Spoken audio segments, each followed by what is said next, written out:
Okay, let's make the Swiss meringue buttercream. So I'm going to start by showing you my ingredients and the equipment that I'm going to use. I've already separated my eggs. I have 7 ounces of whites. I just wanted to show you the yolks I've saved to use for another purpose in the future. If you are doing this, if you're going to store them for a few days in the refrigerator, make sure you cover the top, the surface of the yolks with plastic so they don't dry out, and they should stay just fine. Keep them in the fridge. If need be, if you're not going to use them in a few days and you want to store in the freezer, you can, but I recommend doing it with a small quantity, mixing them with a small quantity of sugar, and marking, say for instance, if you use 10% of sugar compared to the weight of yolks, make a note of that. They just stay a better consistency or constitute better than when you thaw them to use in a batter or what have you. Okay, so I just wanted to show you that side note on the yolks. I have my sugar, 11 ounces, and my vanilla, and my 1 pound of butter.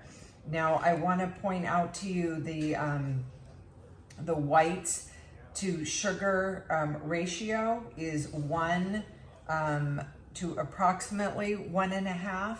I'm sorry, 1 whites to 1.5 sugar, which is approximately the common ratio that you'll see oftentimes for Swiss meringue, or what works well. Okay, my butter is very, very soft. It's been out to sitting at room temperature. It's very soft. I can push on it. That's what you want. And again, my vanilla extract.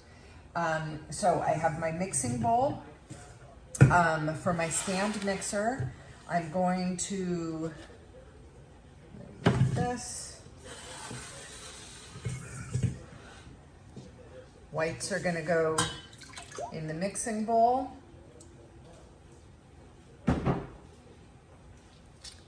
Sugar is going to go in the mixing bowl. While I'm doing this, I have my bain-marie on my stove, and the water is heating, so that as soon as I have my whites and my sugar mixed, I can start warming them over the steam bath. Okay, I have my steam bath going. The water came to a boil, then I turned it down. I just have it on a low heat now. I want to make sure the steam continues to rise, but I don't want a rapid boil. Okay, as soon as you have that, fit your mixing bowl right on top.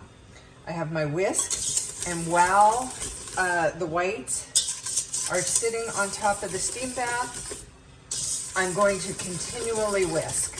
You don't want to leave the whites because if they sit on the heat and they get too hot, they will cook. So you want to keep them moving. You'll see as I do this, the mixture starts to thin out as it's getting heated. It's not going to froth up very big like when you have it on the mixer and are making a meringue, but it does start to become frothy and more white in color. Okay, so what we're shooting for is 160 degrees Fahrenheit. If you need a thermometer to gauge the temperature, use a sugar thermometer or candy thermometer. I can tell by the look of the whites and then by the touch. I know what temperature they're at, so I just do it, like I said, that way by touch. So just continue to do this. It only takes a few minutes, and then you take the whites off the heat. Okay, the whites are just about there. I can tell by looking at them, and then I double check. They feel like they're up to temperature. So now I'm gonna pull them off the bain-marie.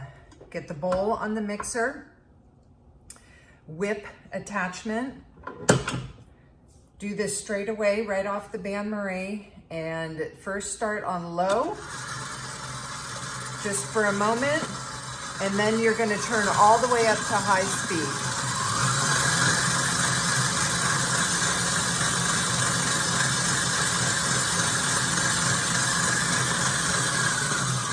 You're gonna let it go on high speed until you have stiff cakes and a full meringue. And I will show you that when we get there.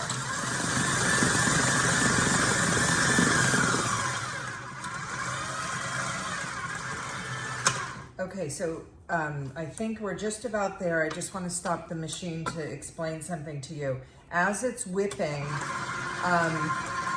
and I watch the meringue start to become more firm into full volume, what I do is I watch on the sides of the bowl, as the meringue is coming to full volume, the meringue continues to creep up the side of the bowl, and you can just watch the mark of the meringue and see if it continues to get higher on the side of the bowl. So long as it's still getting higher, the volume is still increasing, and therefore you want to keep the machine going. As soon as that line stops creeping further up the side of the bowl, your meringue is probably ready. But let me just turn it up, and I'm going to show you.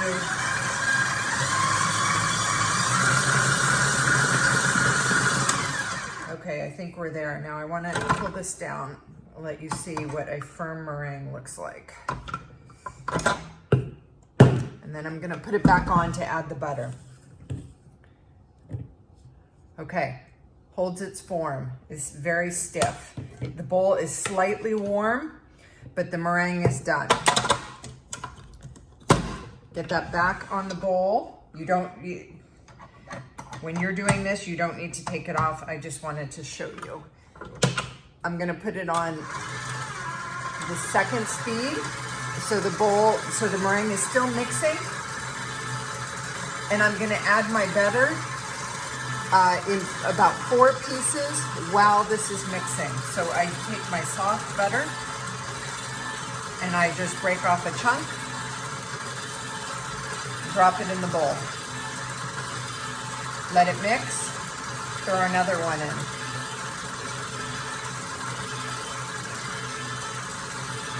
Do that until you've used all your butter. I guess I did it in a little bit more than 4 pieces. That's fine. I have a bowl scraper. Make sure you get all that butter so you don't waste it. It's another ½ ounce right there. Now, you want the butter to incorporate. So when I look at the meringue, sometimes when you add the butter, the mixture will look slightly split. Don't worry if it does that. It always comes back together. It just takes a little bit of time. So right now I can see it looks a little grainy, a little bit split. Now that I have all the butter in, I'm gonna turn it up another notch. Let it mix. I'm gonna go again.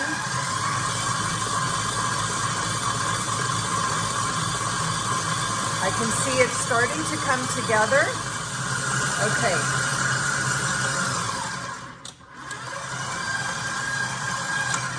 Just takes a minute and it comes together. Now I have to, very important, there's a lot of meringue on the sides of the bowl and some bits of butter that got stuck there. I want to use my rubber spatula, scrape it all down into the bowl so that it's evenly incorporated and mixed. Put it back up, turn it on for just 10 seconds. And there you have it. Lastly, add your flavor. I like to always add vanilla extract. And then depending on what I'm doing after that point, chocolate, coffee, lemon, liqueur, no matter what it is, the vanilla will complement it. Okay, so I put it back on low speed, pour my vanilla in,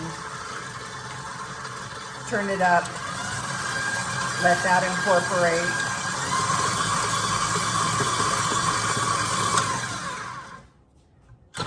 And the buttercream is done. At this point, it's ready to use. Let me show you. Clean your whip off. Get all of that off.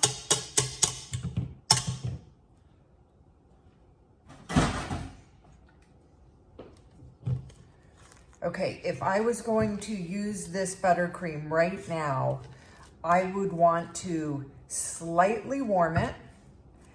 I can tell it's firm and it's a little bit aerated now.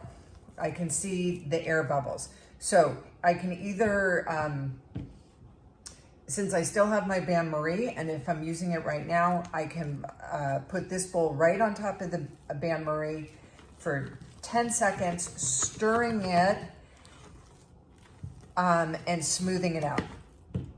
Otherwise, I can leave this at room temperature for several hours. And then if I'm going to use it, if I need to stick it in a microwave safe container, I could heat it up for 10 seconds in there and stir it and smooth it out.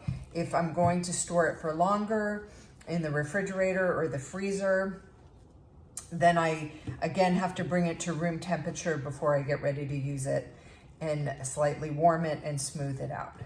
But that's it. Buttercream is good to go.